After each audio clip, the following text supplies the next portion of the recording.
You're listening to the Broadway Podcast Network.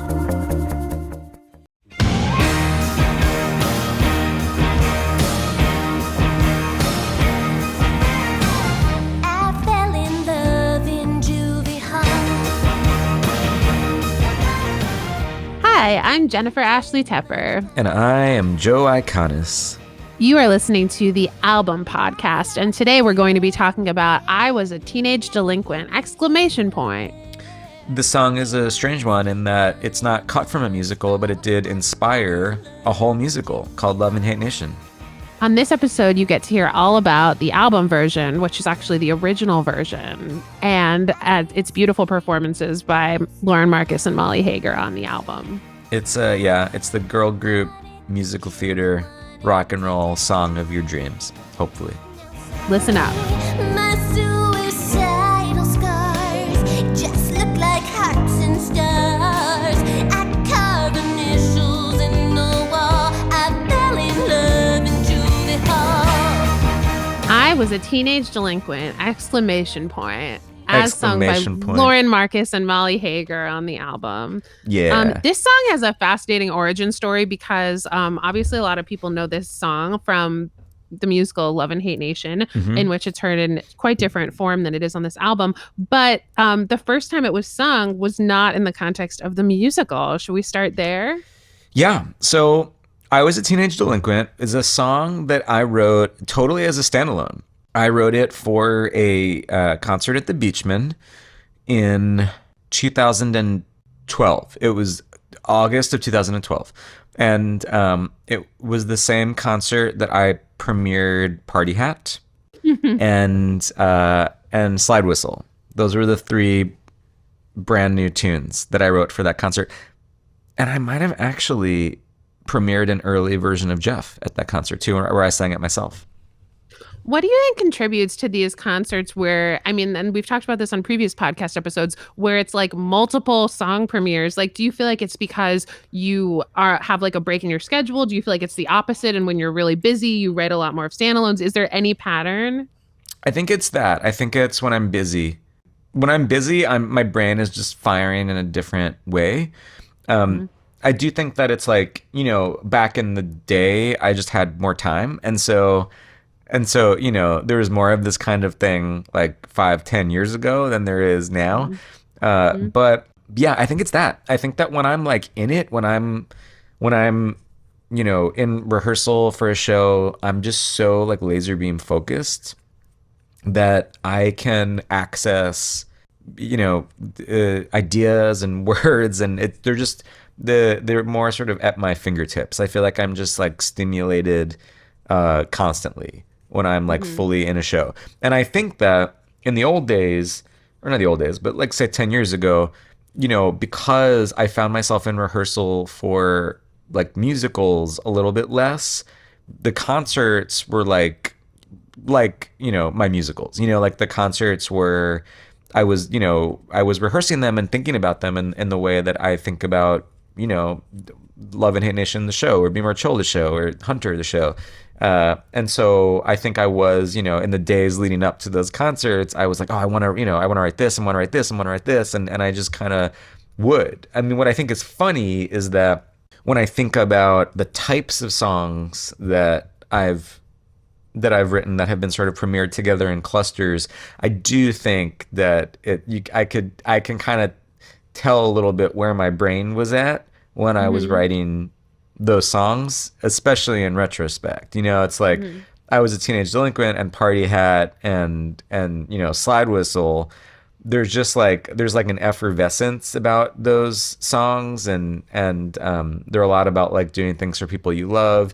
And it's like when I think back on it, it's like that's when I was like getting back together with Lauren Marcus, and it just feels like, oh, I was like feeling hopeful or something during that time, and I think it came out in those tunes for sure. But Well, I'm very excited to hear what you come up with while you're in rehearsal for the Hunter S. Thompson musical this year, because now I feel like you're going to have unexpectedly, but now we'll predict it. Like, this is a song I wrote for George Salazar as a man who's trapped on the subway while we were rehearsing the show during the day. Yeah, truly. But Just it is random ideas. Yeah, it's so funny, but it's like, but it's just why, like, I did a workshop of the Hunter show this past summer, and I just wrote so much, and that ended up being a lot of script stuff, but like a lot of like musical stuff too. And it's like I just can kind of like do it when there's no time. It's so weird. It's like, and it's exhausting, but it just does something to the makeup of my brain. It's like I can just kind of create create in a way that's just easier when I'm not like fully in rehearsal or fully in it. I wrote it because I really wanted to write a classic girl group song or something in the style of classic girl groups. I love girl group music, and I wanted to write something that sort of used the musical language of those songs. And then I just had this idea of writing something that was like a song about bad girls, a song about delinquents, about I was like, I love a lot of like classic girl gang movies like Switchblade Sisters and Faster Pussycat Kill Kill, and a lot of these sort of like 50s and 60s movies where it was kind of like, about like beware of teenagers, and especially beware of, fast women. And when you have like fast women who are also teenagers, like, that's how society's ruin will come about. And so I loved the idea of like writing something that kind of played with that idea. And then it just really quickly turned into like this love song between these two characters. And I had the line, "I fell in love in Juvie Hall," kind of like in my brain for a long time. It was one of those things that I had in a like open Word doc on my computer for months and months and months and months and months. And it was, I think I had the next line too. I definitely had "I fell in love in Juvie Hall," and then I think I had "It didn't take much time at all," I think is what it was. And so I actually think that I sort of had that idea, and I was thinking about it as a song between a guy and a girl, and then it was kind of like, oh no, this is between two girls. That's what it should be. And I think that was the thing that kind of like clicked it in for me. And and so then I wrote it just to be this like straight up standalone, and I wrote it specifically for my good friends Jenny Donahue and Rachel Lee. They were the ones who premiered it, and it's, a lot of people think that a lot of people are confused by it because there's that spoken word section in the middle, and so it feels like it's from a musical because there's dialogue in it. But I put that in there because in a lot of the girl group songs there is a spoken word section in those songs. Like there's like a recitation component in those tunes. And so for me it was like, oh, I think it'd be so hilarious if there was just this just the spoken word, just a moment where the main gal is just like speaking from the heart, which is what they did sometimes. And and I remember when we rehearsed it, when Jenny, who was really like just a wild character and just an awesome person and performer, Jenny's British. She started singing it with an American accent, because that's something that's very sort of typical in British musical theater. People perform musical theater with American accents. It's just kind of like what you do. And I remember being like, oh, can you, like, do you have to use an American accent to sing? And she was like, oh no, I just sort of am used to. And it's like, let's do it with the British accent. And so like the first performance of the song, which is on YouTube, Jenny does it in her British accent, which I love so much.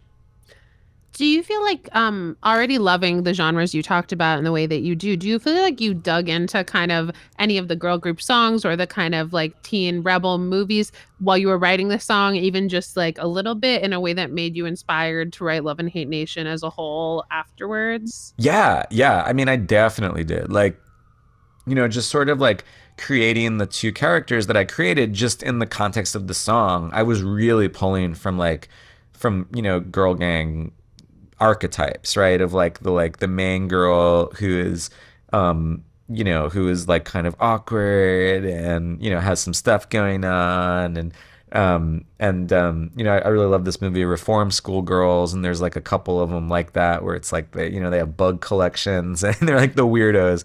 And I always love in movies where it's like in places like juvie halls or like classic juvie halls, it's like the kids who are bad there, they're so much worse than any other kid. So if you're like the bad kid in a juvie hall, you're so bad, and if you're the weird kid in a juvie hall, you're so weird. And so it's these extremes. And so that's where the sort of main girl came from. And then her love interest, I wanted to do this chick who was like really closed off and really super tough and just like the coolest, and these sort of archetypes of like the girl who's unsure of herself and then the girl who's super confident. Those really sort of informed what then became the two lead characters of Love and Hate Nation, Susanna and Sheila. Mm-hmm.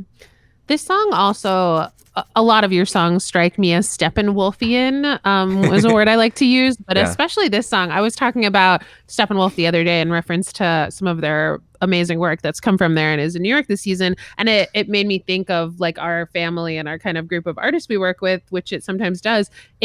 This song is performed by Lauren and Molly on the album. Yeah. Lauren Marcus, played another role in Love and Hate Nation, and on the original cast album, does not play the character that sings this song, plays another character. And, Molly also sings like an incredible rendition of Sheila Nail in concert. So they both have that. But it's also just such a, Molly and Lauren famously sang this song after Rachel Lee and Jenny Donahue did in concert in their Halloween costumes as characters from Orange is the New Black, which also lends a new level to the song. It just, what I mean is just actors coming at songs in different years from different perspectives, playing different roles in different productions, just the kind of collective nature of art that's highlighted by this song being sung by these two on the album. It's very much emblematic of like what occurs throughout the album and throughout the family with our group of artists.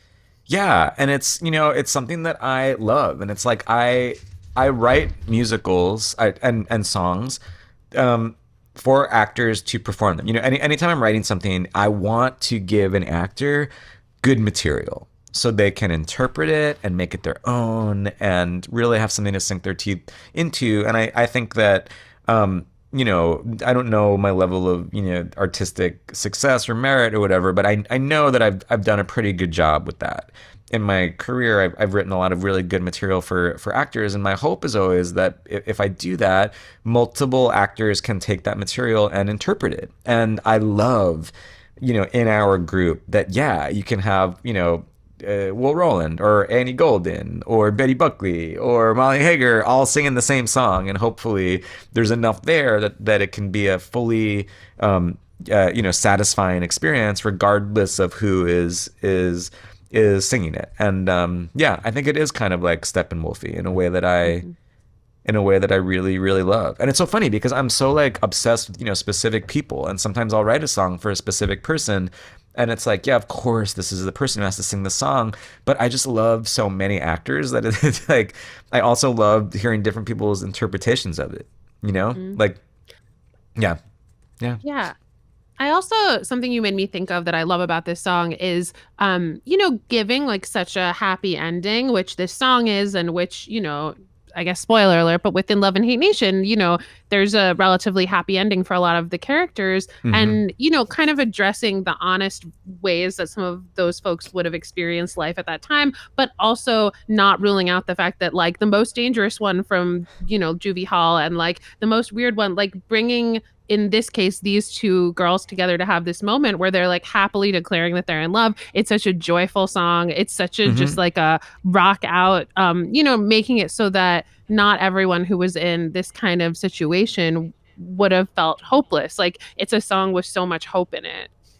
Yeah, for sure. I mean, and that was part of it too, where it's like I wanted it to feel like nothing but, joy and celebration. And it's like, and the song itself, it's like I do think of the song as it's kind of its own separate thing. But we get some clues into these characters' lives, and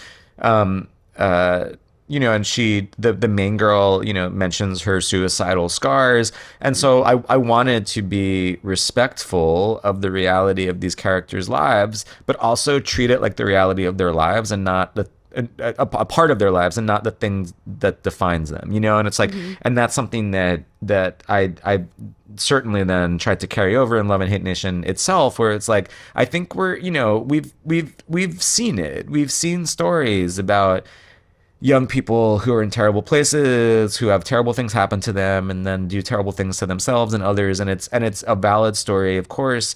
But I think I was just interested in telling a story that felt hopeful and felt like, yeah, you can be in an awful place and you can have experienced terrible, terrible things, but you also then can find the love of your life and live happily ever after. And I know that that's possible. I mean, these things do happen. And so it's like, if all of these other stories are valid, why isn't that one valid? And then, the more I've worked in this business, and really, like, the more I've sort of met specifically Be More Chill fans and sort of saw how they responded to Be More Chill, dealing with really heavy issues, but in a sort of light, fun, silly way, the more I felt like, oh no, this is important to offer up these stories where these marginalized characters are like, happy at the end. And like this idea of like, why do these people, why do we have to see like, marginalized people abused in order for them to like occupy the center of a story? Why is it like,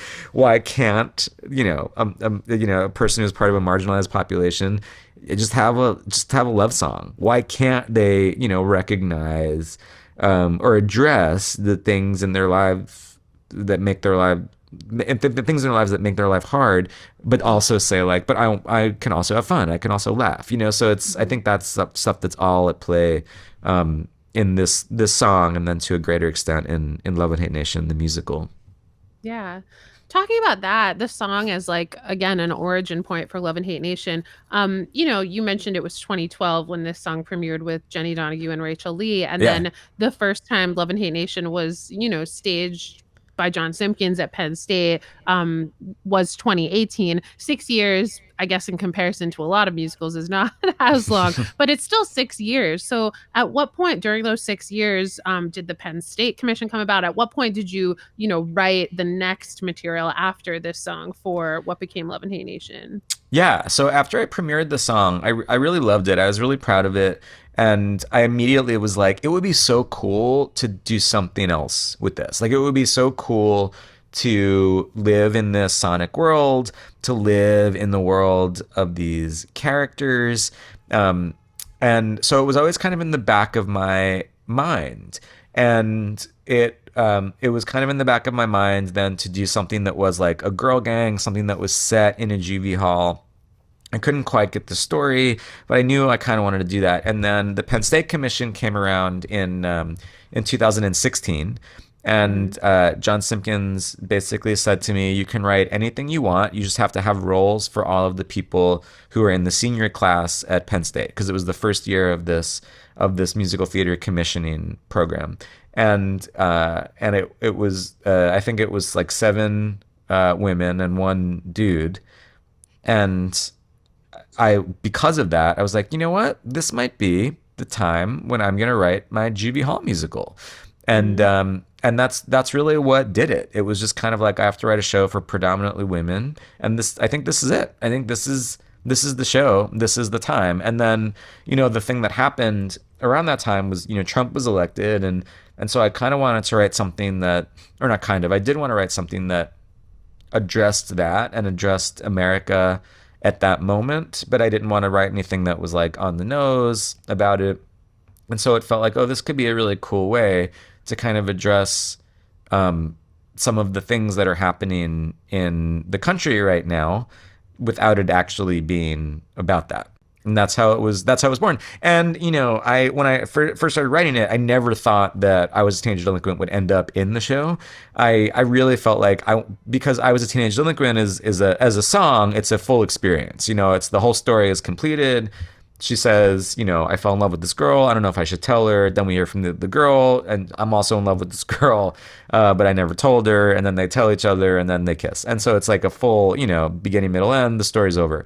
And so I knew like I couldn't actually put that song in the show because it tells what I think will be the whole story of the show itself. Then, as I was writing Love and Hate Nation, and right before our first ever reading, I sort of got to this place where it was like, oh, they have to like confess their love to each other.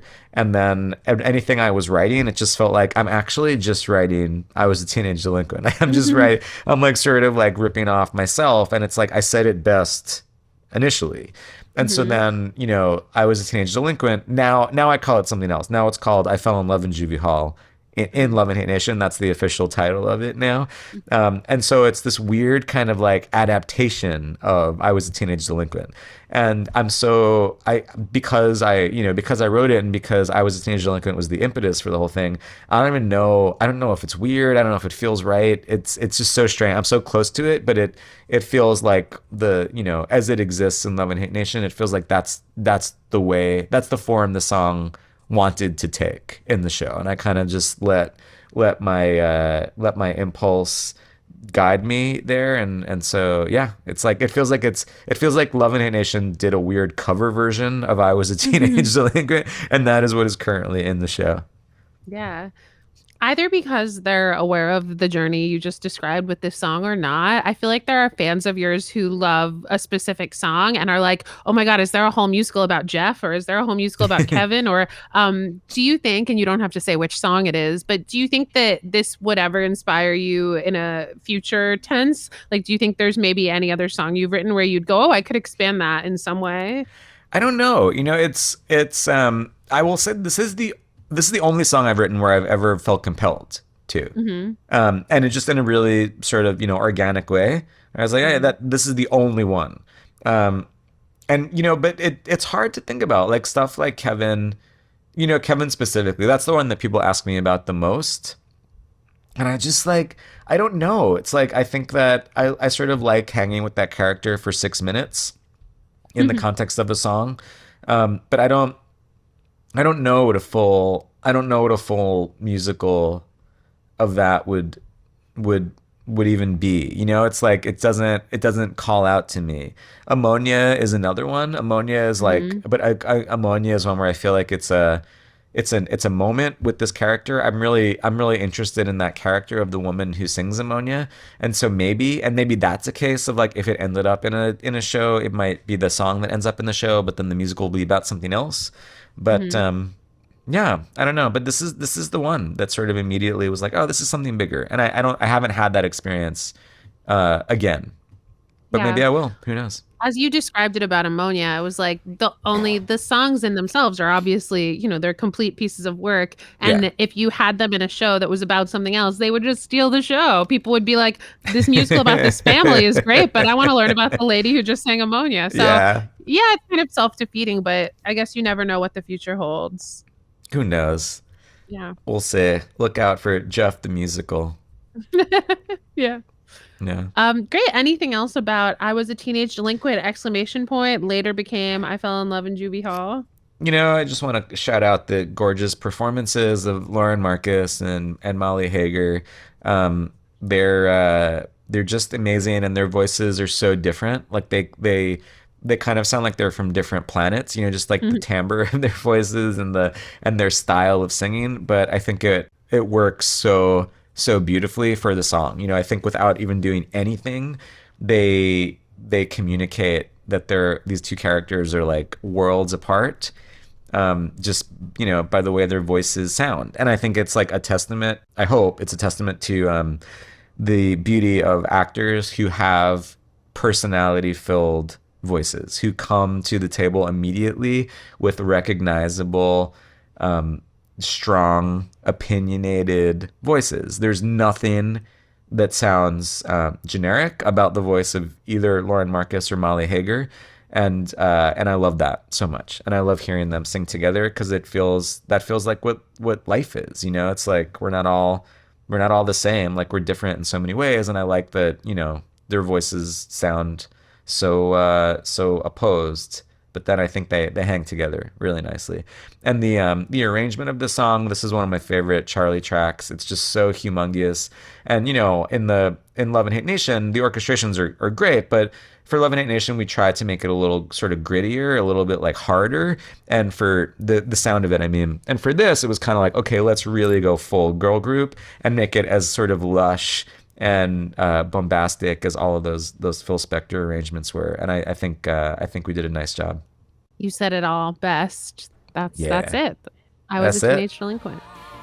Hey, thanks so much for listening or watching to my podcast. Do me a favor and go to wherever you just listen to or watch this thing and subscribe or like or give us a great rating or review, and then head to bpn.fm/album to find out even more information about this podcast, more ways to watch, more ways to listen, and check out my album. Thanks so much for hanging out. Album Podcast is executive produced by Liz Armstrong, produced by Dori Berenstein, Alan Seals, Kim Garris, and the rest of the team at the Broadway Podcast Network. Be sure to visit bpn.fm/album for both audio and video versions of this podcast and to listen to Album.